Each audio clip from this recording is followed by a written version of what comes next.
Halo, assalamualaikum semuanya. Jumpa lagi di channel saya, Diari Nur Fitria. Di video saya kali ini, saya akan berbagi kisah kepada teman-teman, yaitu suka dan dukanya menjadi pedagang toko sembako. Nah, kira-kira apa saja sih suka dan dukanya? Simak terus videonya ya. Jadi ini berdasarkan pengalaman pribadi ya teman-teman. Sukanya kita atau sukanya saya sebagai pedagang toko sembako itu adalah mendapatkan peluang untuk mendapatkan keuntungan yang cukup besar. Saya katakan demikian ya, karena saya mensyukuri itu, alhamdulillah. Karena apa ya, ini adalah suatu usaha yang menjual kebutuhan pokok yang diperlukan setiap orang untuk memenuhi kebutuhan sehari-hari. Jadi setiap hari mau harganya naik mau harganya turun, pasti mereka itu akan beli untuk memenuhi kebutuhan sehari-hari ya. Misalnya aja kayak beras, gula, dan lain sebagainya gitu kan. Mau nggak mau kalau misalnya kebutuhan mereka habis ya mereka beli, tinggal mereka aja mau pilih toko yang mana kayak gitu. Nah, alhamdulillah nih teman-teman. Jadi kalau misalnya teman-teman mempunyai usaha toko sembako nih, peluang teman-teman untuk mendapatkan keuntungan itu pasti sangat besar. Jadi nggak perlu khawatir untuk teman-teman yang membuka usaha toko sembako ataupun yang mau buka. Nah, nggak perlu khawatir. Jadi insya Allah kalian akan mendapatkan peluang atau keuntungan yang besar dari usaha toko sembako ini. Pokoknya kita telatenin aja dah dulu, mau omsetnya sedikit, mau omsetnya banyak. Pokoknya yang penting kita jalan dulu sebagai bentuk ikhtiar kita. Jadi sangat beruntung untuk teman-teman yang mempunyai usaha toko ini atau usaha toko sembako kayak saya seperti ini. Meskipun ya masih pemula, masih untuk mengembangkan usahanya, tapi dengan ketelatenan, dengan ketekunan, insya Allah pokoknya semakin berkembang lah. Kita yakin insya Allah dengan campur tangan Allah nanti bakal usaha ini semakin berkah, semakin gede, semakin mendatangkan omset yang berkah untuk keluarga dan untuk di sekitar kita kayak gitu teman-teman. Pokoknya kita nggak usah berkecil hati, apapun seberapapun modal kalian yang pertama ya untuk membuka usaha toko sembako, walaupun masih cuma 1 juta, entah bawah 5 juta, di atas 5 juta, yang penting tekad kalian tuh bulat untuk untuk membuka usaha toko ini, membuka usaha toko sembako itu. Nanti lambat laun kalau kalian memang benar-benar tekun kayak gitu ya, pasti kalian tuh benar-benar tahu udah keuntungannya berapa, kemudian hasilnya itu kayak gimana. Jadi kalian tuh udah benar-benar tahu rute-rutenya gitu teman-teman. Yang paling terpenting adalah semangat, tekad, kemudian mendekat diri kepada Allah, seperti itu. Pokoknya kita bersyukur lah, intinya seperti itu. Apalagi sekarang kan masih pandemi, masih PPKM darurat, jadi banyak sekali pedagang-pedagang yang di luar sana yang biasanya jualan di kayak pinggir jalan, misalnya pedagang nasi pecel, kemudian jualan es dan lain sebagainya, itu harus ditutup dulu, harus libur dulu karena jalannya ditutup. Nah, kita sebagai pedagang toko sembako yang biasanya udah makro ya kayak di tempat itu, kita harus banyak bersyukur, gak kepanasan. Kemudian pembelinya yang datang ke toko kita, kalaupun kita menjemput bola, yaitu untuk pembeli yang biasanya belinya itu yang banyak. Sukanya yang kedua sebagai pedagang toko sembako adalah kita menjadi bos untuk diri sendiri ya. Enaknya seperti itu kalau kita membuka usaha, kita itu menjadi bos untuk diri sendiri, kayak nggak perlu disuruh-suruh ya. Kalau kita misalnya nih ya, kalau kita ikut orang gitu ya, ikut perusahaan, kita itu kan harus ngabdi ya.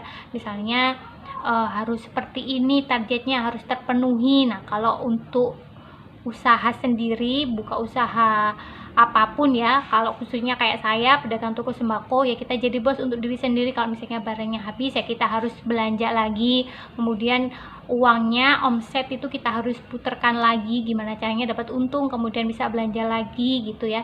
Ya pokoknya alhamdulillah kita jadi nggak dituntut maksud saya untuk ini dan itu, tapi kita menjadi bos untuk diri sendiri. Sukanya yang ketiga sebagai pedagang toko sembako adalah kita bisa berangkat jam berapapun dan pulang jam berapapun ya, seenak kita gitu ya. Ya usaha kita sendiri, jadi ya mau berangkat jam berapa boleh, tutup jam berapa, misalnya lebih awal atau lebih lama ya nggak apa-apa, terserah kita sendiri. Kalau misalnya kita kerja di office atau di kantor gitu ya, pulangnya pasti ya larut malam, misalnya jam 5 ataupun jam 9 malam misalnya ya. Kalau kerja kayak di toko misalnya kan biasanya pulangnya jam 9, kalau di office ya biasanya pulangnya jam 5 atau jam 4 kayak gitu. Berangkatnya pun harus lebih awal, entah jam 7 atau jam 8 kayak gitu.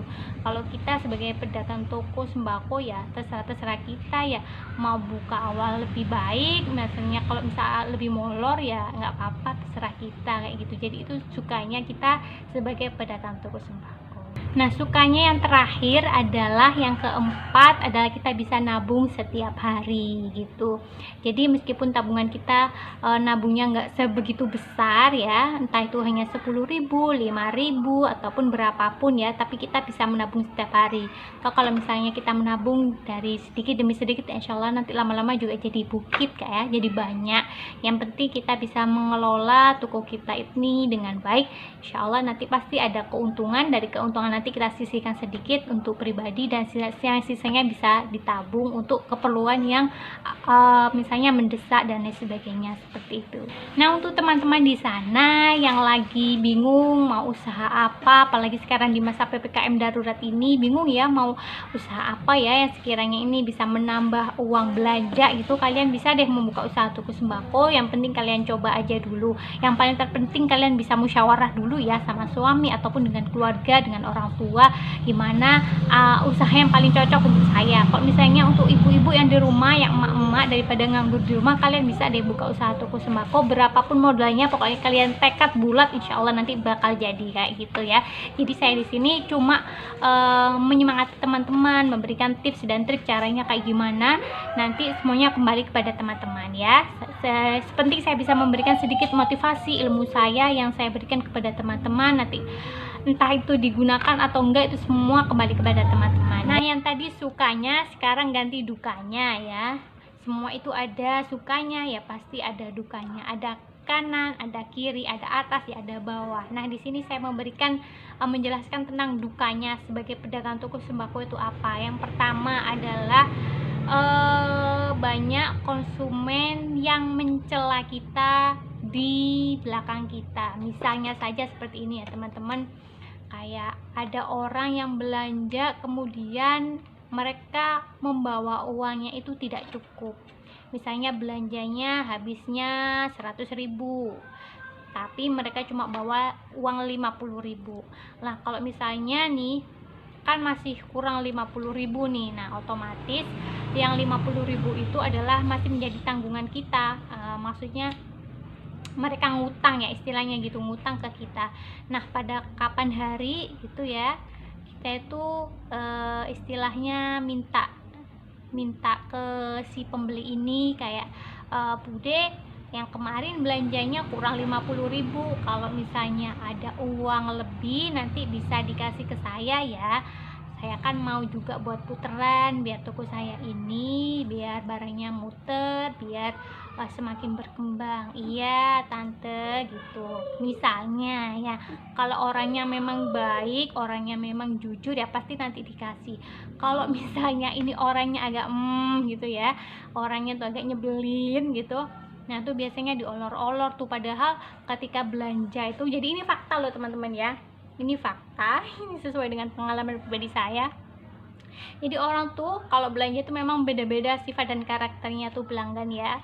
Jadi ada pelanggan yang kayak gitu, misalnya pelanggan ini punya uang punya utang di kita berapa gitu ya, misalnya katakan saja itu tadi 50.000, kemudian mereka belanja lagi ke toko kita. Nah, waktu belanja itu kan masih ada utang ke kita, tapi di situ mereka membawa uang itu lebih gitu, misalnya cuma belanja 30.000, uangnya 100.000. Bude, yang 50.000 boleh nggak tak potong buat yang utang kemarin? Jangan dulu, besoknya aja gitu. Nah, kapan lagi kita ngomong lagi, jangan dulu, masih ada perlu mau buat ini buat itu. Nah, itu memang benar-benar orangnya kayak gemesin gitu ya. Jadi memang itu karakter orang, sifat orang. Jadi kalau memang orangnya jujur ya, ini yang sisanya kemarin ya tante Pipit ya, jadi bisa dipotong, alhamdulillah berarti saya sudah lunas gitu. Oh ya Budes, makasih ya gitu.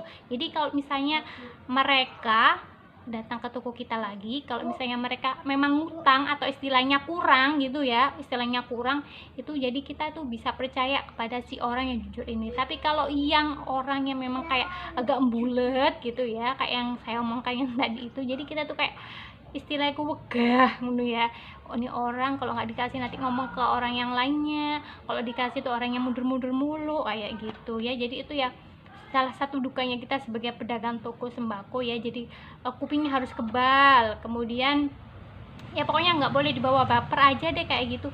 Mau orang ngatain kita apa nggak apa-apa, yang penting memang kita gitu ya, maksudnya kita kan nggak nambahin nggak ngurangi ya, memang orangnya sifatnya kayak gitu ya nggak apa-apa. Tapi yang terpenting kalau memang ada orang yang sifatnya seperti itu ya sebisa mungkin kita tutupi ya, nggak usah diomong-omongkan ke yang lainnya. Kalau misalnya memang bener-bener kayak fatal banget orangnya nggak bisa dikompromi dan itu utangnya tuh nggak 50.000 tapi beratus-ratus, misalnya entah 400 entah 200 atau berapa ya, bisa diomongkan ke keluarganya kalau memang benar-benar membutuhkan. Jadi kalau memang orangnya nggak bertanggung jawab tuh, kayak ngomong lempeng-lempeng aja nggak mau tanggung jawab, nah tuh bisa tuh diomongkan ke keluarganya gitu.